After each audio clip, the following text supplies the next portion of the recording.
चक्रवर्ती सम्राट महाराज भर्तृहरि जब युवावस्था को प्राप्त हुए तो युवावस्था में सबके हृदय में भोगाकर्षण होता है, सबको अच्छा लगता है। सुंदर पति हो, सुंदर पत्नी हो, सुंदर महल हो, खूब भोग सामग्री हो, हमारी आज्ञा पालन करने वाले सेवक हो आदि। जितना तुम सोच सकते हो उससे बहुत अधिक महाराज भर्तृहरि जी के पास था, क्योंकि चक्रवर्ती उसे ही कहते हैं।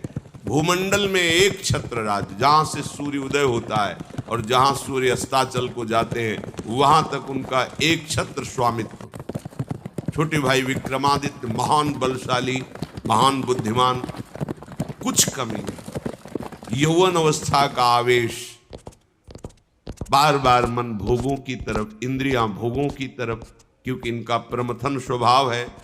प्रमथन माने मथ देना, व्याकुल कर देना। जिस भोग का स्फुरण हुआ, संकल्प बना, क्रिया के लिए व्याकुल कर देना, ये प्रमथन स्वभाव वाली इंद्रियां भी हैं और प्रमथन स्वभाव वाला मन भी है। जब तक प्रभु का आश्रय नहीं है तब तक इस व्याकुलता को कोई सह नहीं सकता। इसी व्याकुलता के वश में आके थोड़ी गलती हो जाती, जीवन भर जेल भोगते हैं, पाप बन जाता है, शरीर असाध्य रोगों से ग्रसित हो जाता है, कोई पूछता भी नहीं। बस इन्हीं इंद्रियों के प्रमथन स्वभाव से दुर्गति होती है। इसको जो सह जाए वही भगवान का निज जन कहलाता है। यम ही न व्यथयन्ते ते पुरुषम पुरुषर्षभ। जो इन इंद्रियों के प्रमथन स्वभाव वाले व्याकुलता, विषय आकर्षण को सह गया, वही परम पद का अधिकारी होता है। यम ही न व्यथयन्ते ते पुरुषम पुरुषर्षभ सम दुखा सुखाधीरम स्वमृतत्वाय कल्पते। वही अमृत पद का अधिकारी अर्थात परम पद का अधिकारी अर्थात अविनाशी सच्चिदानंद प्रभु के नित्य सानिध्य को प्राप्त होता है, जो इंद्रियजन्य भोगों की व्याकुलता को सह जाए। पर वो वही सह सकता है जिसने परम सामर्थ्यशाली भगवान श्री हरि के नाम का आश्रय लिया है। भर्तृहरि जी के हृदय में स्त्री के प्रति आकर्षण पैदा हुआ। सर्व सामर्थ्यशाली थे, आदेश किया, कई बार सुनाया है, पर ये बार बार सुनकर कम से कम समझ में तो आ जाए।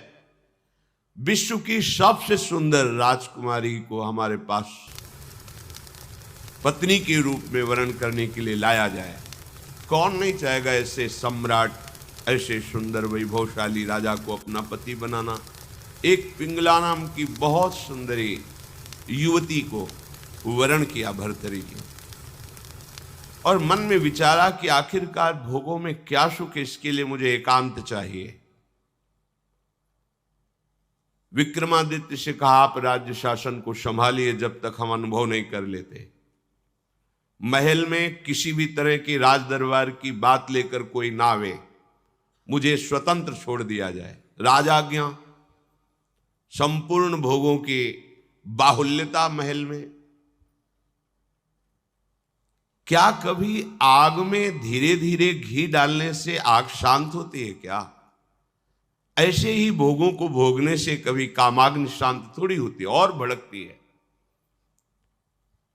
अगर सुख हो तो विश्राम मिल जाए। एक दिन पिंगला काफी समय व्यतीत होने के बाद वो अपने महल की पीछे खिड़की से झांक रही थी। पीछे अश्वशाला थी, वहां घोड़ों की रक्षा सेवा कराने वाला अश्वपति अपने सेवकों के द्वारा घोड़ों की देख रेख, उनकी सेवा कराता था। बहुत ही हष्ट पुष्ट जवान। पिंगला देखकर आसक्त हो गई, एकांत में मिलने लगे। जब महाराज विश्राम को होते तो एकांत में मिलने लगे।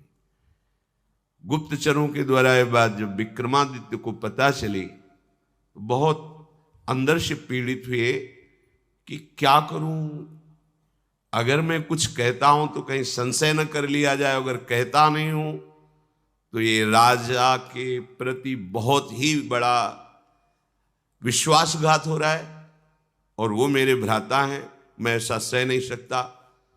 एकांत में मिलने की प्रार्थना की। बहुत प्रवीण थी पिंगला, समझ गई महाराज ने कहा आज मेरा भाई मेरे से मिलना चाहता है, पता नहीं क्या समस्या है। उनका मुझे पता है, जाइए पहले आप पूछ कर आइए। राजा को आश्चर्य हुआ, मेरे तक बात नहीं पहुंची, इसको पता है। बहुत प्रवीण थी, पर विषयों में प्रवीणता कोई प्रवीणता नहीं कहलाती। प्रवीणता तो विषयों के त्याग की होनी चाहिए। बुद्धिमत्ता गड्ढे में गिरने की नहीं होती, बुद्धिमत्ता उससे निकलने की होती है। विक्रमादित्य ने कहा कि मेरी बात पर विश्वास किया जाए महाराज, जो महारानी पिंगला है इनका चरित्र ठीक नहीं है, ये अश्वपाल से संबंध रखती हैं, ऐसा मुझे गुप्तचरों के द्वारा पता चला है। आवेश में अंदर गए। रानी ने कहा हम बता रहे हैं। वो क्या बता रहे होंगे? वो यही बता रहे होंगे कि अश्वपाल से हमारा गलत संबंध है। ये तुम्हें कैसे? मुझे पता है। कैसे पता है? देखो हम आपको प्रमाणित नहीं करती, पर आपके भाई चरित्रहीन है। नहीं, इसका प्रमाण चाहिए। आप ऐसे पवित्र भाई के ऊपर ऐसी बात नहीं लगा सकती। तो धन दे करके किसी राज सैनिक को अपने अनुकूल करके किसी एक सदगृहस्थ परिवार को इस बात पे राजी किया कि तुम सभा में कहो कि हमारे बहू को ये राजपद पर होने पर गलत दृष्टि रखते हैं, गलत आचरण करते हैं, नहीं तो तुम्हारे पूरे परिवार को मरवा दूंगी। और वो महारानी पद में है, अगर ऐसा बोला तो सब सुख सुविधाएं आपको दे देंगी। वो बेचारा राज भय के कारण ऐसा ही बोला। महाराज की आसक्ति थी पिंगला में, भर्तरी जी की। उन्होंने बिना कुछ विचारे पिंगला की सलाह से और वो प्रमाण सदगृहस्थ जो बोला उससे उन्होंने विक्रमादित्य का राज निष्कासन आदेश कर इन्हें राज्य से बाहर कर दिया जाए, कभी हमारे सामने ना आए, हमारा ऐसा धर्महीन भाई नहीं हो सकता। विक्रमादित्य ने समझाने की कोशिश की, लेकिन उनको समझ में नहीं आया। अब तो स्वतंत्रता, लेकिन जो धर्म युक्त होता है भगवान उसकी रक्षा करते हैं।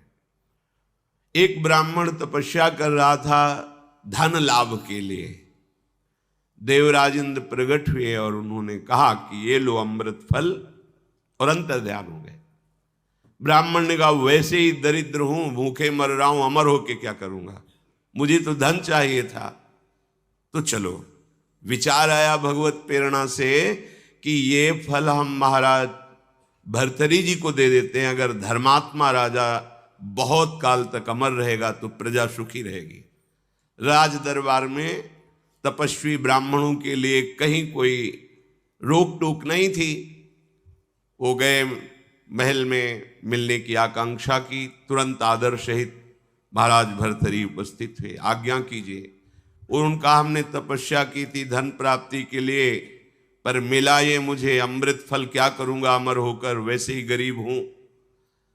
हमारी इच्छा है कि आप जैसे धर्मात्मा राजा यदि अमर रहेंगे तो प्रजा का पुत्रवत पालन करेंगे, और मुझे धन चाहिए तो आप धन दिला दीजिए और ये अमर फल ले लीजिए। अविश्वास की कोई गुंजाइश नहीं थी, क्योंकि तपस्वी ब्राह्मण थे। महाराज भर्तरी ने आदेश किया जितना ये धन चाहे इनको दे दिया जाए।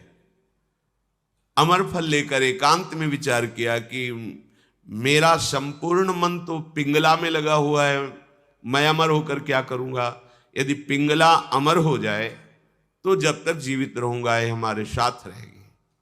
पिंगला को बुलाया और कहा महारानी ये फल खा लीजिए, हमारे देश के ब्राह्मण की तपस्या से ये अमर फल मिला है, इससे तुम मरोगी नहीं, अमर हो जाओगी। उनका आपको पता है कि अमर फल ऐसे नहीं पाया जाता, स्नान आदि करके देवार्चन करके हम पा लेंगे, दे दीजिए। ले लिया। पिंगला ने विचार किया कि अगर मेरा मित्र अश्वपाल अमर हो जाए तो फिर हमारा मिलन होता रहेगा। एकांत में जब अश्वपाल मिला तो उसको अमर फल दे दिया कि तुम पालो इसे। उसने भी कहा हम पालेंगे, लेके चला गया। और उसकी परम आसक्ति थी महाराज के दरबार की नर्तकी वैश्या से। नवयुवती अत्यंत सुंदर। उसने उस वैश्या को बुलाया अश्वपाल ने और कहा कि अमर फल मुझे प्राप्त हुआ है, मैं अमर होके क्या करूंगा, मेरी आसक्ति तो तुम्हारे में है, तुम इसे पालो, अमर हो जाओगी, तो जब तक मैं जीवित रहूंगा तुम्हें देखता रहूंगा, तुमसे मिलता रहूंगा। वैश्या ने फल ले लिया। वैश्या ने विचार किया, मैं जिस दरबार की नर्तकी हूं तो अमर होकर क्या करूंगी, नाचते ही तो रहूंगी। अगर मेरा महाराज अमर रहे तो अच्छा रहेगा। नर्तकी ने उनके निज महल के अंगरक्षक से कहा कि मुझे महाराज से मिलने की प्रार्थना की जाए और मिलाया जाए। महाराज कृपा करके मिले, क्या बात है? तो उन्होंने कहा, मैं आपके दरबार की नर्तकी हूं, मुझे अमर फल मिला है, मैं आपको देना चाहती हूं। होश उड़ गए महाराज के, वही अमर फल। वैश्या से कहा कि तुम्हें किसी भी तरह का दंड नहीं दिया जाएगा, पर तुम सत्य बोलो, ये अमर फल कहां से प्राप्त हुआ है? उनका ये अमर फल मेरा एक मित्र है जो राज परिवार के घोड़ों की सेवा कराता है, अश्वपति, उसने हमें दिया है। और वो महल के पीछे ही था अश्वशाला। महाराज समझ गए, उसको बुलाया अश्वपति को और कहा, भाई वैसे तो खड़े खड़े हम तुम्हारे सैकड़ों टुकड़े करवा सकते हैं, पर हम तुम्हें क्षमा करते हैं यदि तुम हमें सच्ची बात बता दोगे कि तुम्हें अमर फल कहां से प्राप्त हुआ है। डरते हुए भयभीत होकर उसने कहा, महारानी पिंगला ने दिया है। होश हो गए। ओहो, मुझ चक्रवर्ती सम्राट से ये तृप्त नहीं है, अश्वपाल से आसक्ति, अश्वपाल महारानी पिंगला से आसक्त नहीं है, वैश्या से। धिक्कार है इस काम को। सभा में कलम पधार रहे ऐसी घोषणा कर दी जाए और गुप्तचरों को भेजा कि विक्रमादित्य जहां भी किसी भी जंगल में कहीं भी खोज कर लाए जाए, हम उनसे क्षमा याचना करेंगे, वो मेरे भाई हैं, मेरे से गलती हो गई। गुप्तचरों को पहले से ही पता था कि वो कहां हैं। विक्रमादित्य को भी बुलाया गया सभा में। भर्तृहरि जी पहुंचे और कहा, पिंगला को उपस्थित किया जाए। राज आज्ञा, तुरंत पिंगला जी को उपस्थित किया गया। बोले, मेरे देश के ब्राह्मणों की तपस्या का फल संपूर्ण प्रजा और राज्यसभा देखे। मैं अपनी तलवार से रानी का गला काटूंगा, पर वो मरेगी नहीं, क्योंकि इसने अमृत फल खाया है। और तलवार खींचा, जे ही प्रहार कर वो चीख पड़ी, नहीं महाराज रुकिए। क्यों? तुम्हें संशय है? अमृत फल मिथ्या नहीं हो सकता। उनका मैंने पाया नहीं। क्या किया? अश्वपाल को दे दिया, क्योंकि मेरी आसक्ति अश्वपाल से।